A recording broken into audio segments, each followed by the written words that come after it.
Welcome to part 2 of my favorite slash current products. But this segment, because I'm gonna call it a segment, that sounds official, doesn't it? It's gonna be all of the tools that I use. Let's get started. Let's get started. Let's get started. Let's start with the basics. Currently, I do have a lot of these right here. I have a lot of clips. I bought at least 12 of these because you just never know when you're gonna have to clip that hair out the way. So I have at least 12. So if I lose one, because you know they always disappear, if I lose one, then I have 11 left. This is one of my Y2 combs that I got from WeDad. I bought their, it was like a deal going on where I bought 3 bottles from them and it came with a free comb. I think they call it their shower comb. So I have a WeDad Y2 comb, and it's very convenient. So if you have to detangle your hair or anything like that, you have to have this. So this is great. So I have that, and also I do have a brush. I recently bought this brush because I do have a paddle brush, but it does have the balls at the ends, and I feel like that wraps around my hair and it kind of tugs it and pulls out my hair more than need be. So I wanted to make sure I bought a Denman brush or something similar to it. So this is actually called Boutique, and I got it from Sally's for at least like $9 or $10, and I think it's great. Some people like modify it where you take out the extra, like one row, a few rows in here, but I don't think it's necessary for me to do that, so I don't plan to take them out. But yeah, I got this brush. Perm rods. I have these right here. These are my different sizes. Can you see them? Hopefully. Alright, I got them. So I have my larger one, and then I have this gray one right here. And then I have this little pink one. And then I have my favorite right here. This is my favorite skinny perm rod. I use this on my twist and curl. So anytime I do a twist and curl, most likely I use this one. And then sometimes the gray one if I don't know, want to mix it up or something. Or have larger curl at the end. But this is my favorite one. It gives me the perfect curl. Those are my favorite curls I get. This one I don't use it much, that much. This is like one of the first perm rod colors and size that I bought. And I didn't know much about perm rods, so it wasn't the best choice, so I really don't use this that often.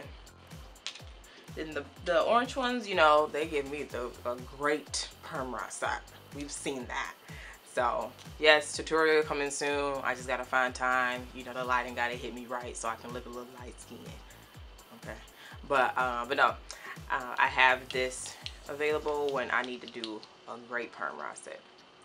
This right here. This right here.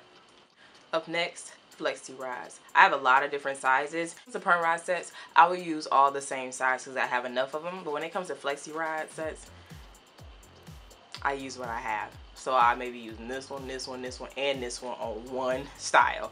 So yeah, it is what it is, you know. Maybe one day I have a 50 blue available, but right now I only have like 10 of these, but then I have 10 of these, and then 10. So you know, combine them together, I have a lot. So orange one gives me a wider, a larger curl, and then you know, you go down the line. So it's really what you're trying to achieve when you are about to do your flexi rod sets. But for me, like as I mentioned, I will put a lot of these. So let's be honest. Okay, so I'll do actually the blue in the back, and then I will do maybe one of these in the middle if I'm running out of perm rods. Flexi rods. I always want to call them perm rods as I'm running out of flexi rods. And then I like to do the red ones in the front. I don't know. I like the curl it gives me. So I use the red ones in the front sometimes if I'm doing a whole flexi rod set. But that's what I use for flexi rods. But yeah, so size doesn't matter to me.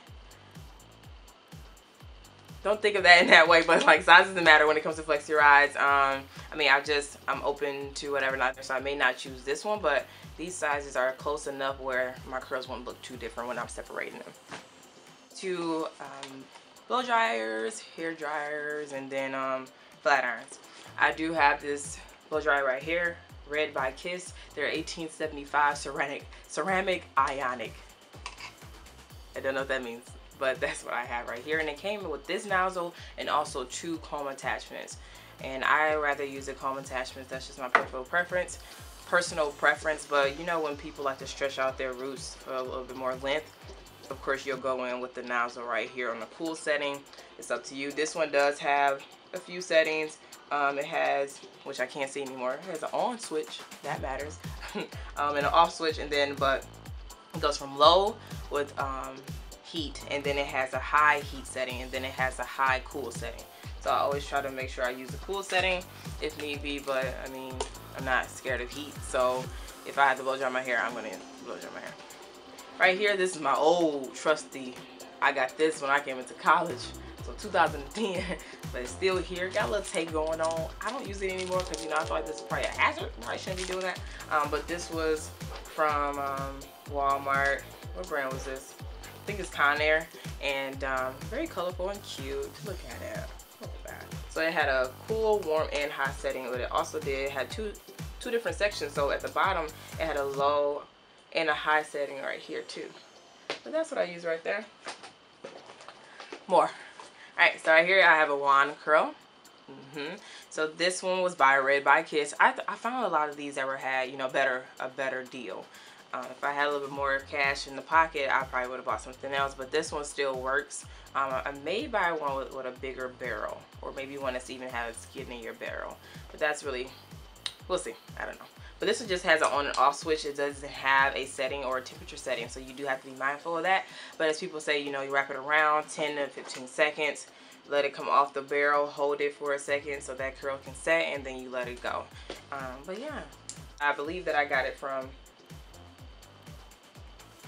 I don't know. I do apologize. Was it the beauty supply store? Or was it Sally's? I don't remember. I do apologize. You know, it had to be Beauty Supply because it's Red by Kiss. Beauty Supply. Local Beauty Supply.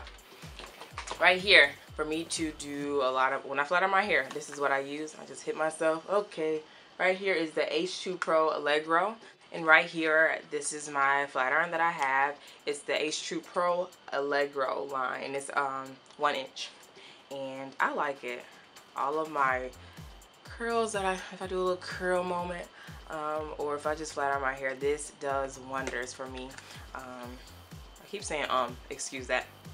It does not have a setting, a temperature adjustment, I mean, so it's really just on and off. It goes up to 450 or 475, so I make sure when I'm doing my hair, someone else's hair, that I'm being mindful. Okay, how long have I kept this flat iron on? Should I turn it off for a second, let it cool down, and then plug it back in? Try to remember the prices that I have for these. This one was about $100. I actually got my dad to buy it for me, so I said, oh, thank you, appreciate you. And then this one was about $40, my wand curl. And if I remember right, the Red by Kiss was around $30 when I bought that. And more things to add. I do have bobby pins. So I have a whole container of bobby pins. And I do want to tell people too, like, your hands are your tools. So if I was trying to make a curl, one curl, like a lot of people like to do, is you wrap it around and then you slide it off your hand. If I can get it off my hand, and then you just bobby pin it. It reminds you of, you know, what is it called? Pin curling your hair, but it's something like that where you can create a heatless curl by doing that. Okay, a curl didn't happen, so ignore that. And I do plan to wash my hair soon, so don't you say anything about my hair. Okay. And then I also do have a soft bristle brush. Come down those baby edges. You see that? Do that real quick. And then when I mentioned my powder brush that I have, it has the balls on the ends, but I still use it if need be. But like I mentioned, I do have my new brush, so I may use that more than this. Oh, I'm sorry. I still love you though. Also, I do have a lot of shower caps, so you know, if you want to deep condition your hair, I have that as well, so I use that. And then I have scissors, so if I do want to do a little quick trim or something like that, I have scissors just for cutting hair. I got these from Sally's, I believe. I don't think they were more than $20. No more than $20. Yeah. So that was my spiel. I believe that is everything that I use tool-wise when I do my hair. If you have any more questions, or, you know, Janae, what should I use, or what should I buy? What's the best thing? I can suggest a little bit more as well. Like I mentioned, I do want to invest in some more different tools to use. So if you have any questions or comments, let me know below. Talk to me. Subscribe.